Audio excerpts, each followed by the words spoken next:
ഇന്ന് ഒരു മടി പിടിച്ച ദിവസമാണ്. പക്ഷേ ബ്രേക്ക്ഫാസ്റ്റ് കഴിക്കണമല്ലോ. അതുകൊണ്ട് ആരുമില്ല. ഇക്കായും വെളുപ്പിനെ ഓഫീസിൽ പോയി. അപ്പോൾ എനിക്ക് ഇക്ക ഉണ്ടെങ്കിൽ ബ്രേക്ക്ഫാസ്റ്റ് കുക്ക് ചെയ്യാൻ ഒരു പ്രത്യേക ഇൻട്രസ്റ്റാണ്. അപ്പോൾ ഇക്കായും കൂടെ ഇല്ലാത്തതുകൊണ്ട് എനിക്ക് വേണ്ടി മാത്രം ആകുമ്പോഴത്തേനും എനിക്ക് എന്തെങ്കിലും എന്താ പറയുക ഒപ്പിക്കാനേ എനിക്ക് പറ്റുള്ളൂ. അല്ലാതെ എനിക്കായിട്ട് കുക്ക് ചെയ്ത് കഴിക്കാനൊന്നും എനിക്ക് പ്രത്യേക ഇൻട്രസ്റ്റ് ഇല്ല. അപ്പോൾ ടീ ബാഗ് യൂസ് ചെയ്തിട്ട് ഒരു ടീ രാവിലെ ഉണ്ടാക്കി എടുത്തു.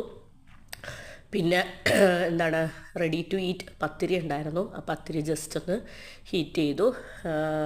ഹീറ്റ് ചെയ്തിട്ട് കഴിക്കാൻ പറ്റുന്ന പത്തിരിയുടെ പാക്കറ്റ് ഉണ്ടായിരുന്നു, അത് കഴിച്ചു. പിന്നെ കഴിഞ്ഞ ദിവസത്തെ ചിക്കൻ കറി ഉണ്ടായിരുന്നു. വളരെ കുറച്ച് ചിക്കൻ കറി ഉണ്ടായിരുന്നുള്ളൂ, പക്ഷേ എനിക്ക് അത് മതി. അപ്പോൾ ചിക്കൻ കറി എടുത്തു.